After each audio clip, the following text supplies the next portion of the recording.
Hi, and welcome to V-Strom Adventures. Today we're going to talk about what to do to winterize your bike for the season. These are my top 10 tips on what I do for winter storage on my bike. First, what I do is I ride it to the gas station and fill a tank right to the top with premium gas. And the reason I use premium gas is because I don't want any ethanol sitting in my tank for the whole winter. Tip number 2, while at the gas station, take along some really good gas line antifreeze. And the one that I use is a product called Seafoam. And the reason I use that is because it really does control moisture in your gas. And when you use cheap gas, it contains up to 10% ethanol. Ethanol absorbs water to the point where E10 gas, which is 10% ethanol, can absorb 50 times as much water as regular gasoline. So again, fill a tank up, tip number 1. Tip number 2, use a really good gas line antifreeze, a gas line stabilizer that's going to control that ethanol in your tank.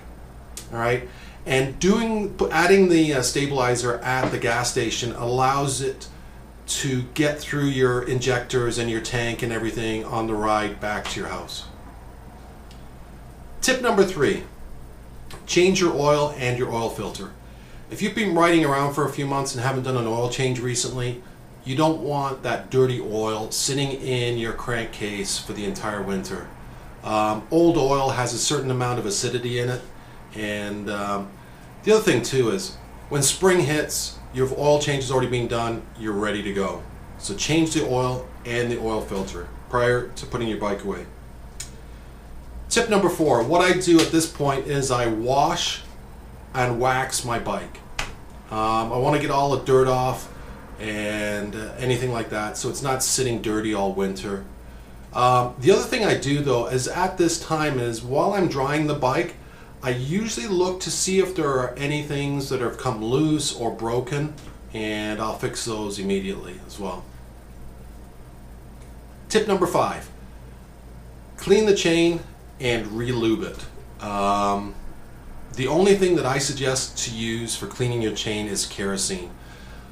Because it is safe for X and O-ring chains, and once you've given it a good cleaning, you don't have to buy anything special. Just use a toothbrush or a rag, and once that's dry, give it a good lube, both on the rollers and on both sides, so there's no rust forming over the winter on your chain. Tip number 6, this relates to tires. So if you're like most people, you're probably going to be storing your bike in a garage, and that garage is going to have a concrete floor. Concrete actually sucks the moisture and oils out of rubber tires. So we need to make sure that we get those tires up off the ground. So if you have a bike with a center stand, put the bike up on the center stand. It's going to get the rear tire off the ground, but we also need to get the front tire off the ground too.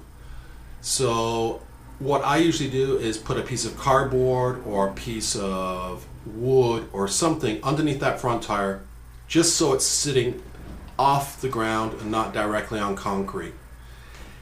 If you have a cruiser bike and you don't have a center stand, then I suggest getting one of those lifts that you can buy, and that will actually lift both the front and rear wheel off the ground at the same time. If you have a sport bike, again, no center stand, buy a front and a rear paddock stand to get both wheels off the ground. Number 7, this is actually one of the more important ones, and that's to keep your battery charged over the winter. It's a good idea to take the battery out of the bike and put it in the house and put it on a battery tender. But if you can't do that, if your battery is in really good shape and you keep it on a tender, it should be okay outside in the garage or in a shed, as long as you keep it on a battery tender.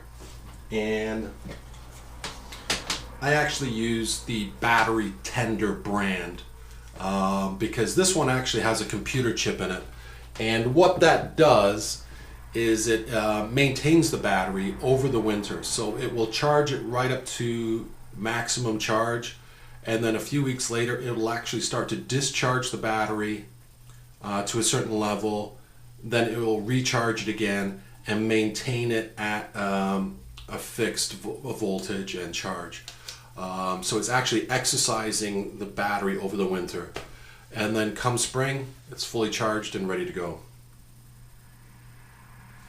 Number 8 is one that often gets overlooked, and that's making sure the coolant in your bike, if it is a liquid cooled bike, is sufficient to keep the bike protected during the winter. And to do that, you can buy test strips that you just dip in your antifreeze, and you pull it out, and the test strip will have a reading on it, and it'll say how far that antifreeze is good down till. You can also buy another product called a hydrometer, again, and it's basically testing how good your antifreeze is in your bike. If it's not going to keep it down to -30, it's probably a good idea to replace that antifreeze in your bike. Number 9, what I do next is put the bike away, everything's done, and I put a cover over it.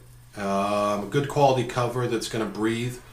You don't want moisture forming underneath your cover, but the cover is there basically just to keep dirt and dust and everything off it during the winter. And lastly, tip number 10. This is actually a tip that is probably overlooked by most people.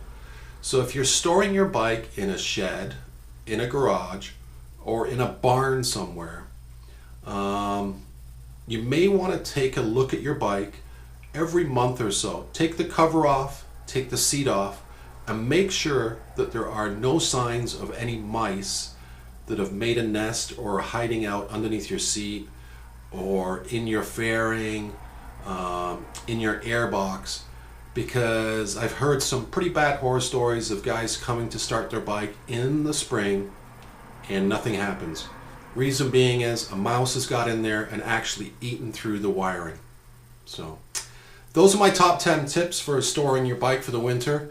It's not just for the winter, it's anytime you need to have your bike stored for any long-term storage. Hopefully you found this helpful, and we'll see you next time.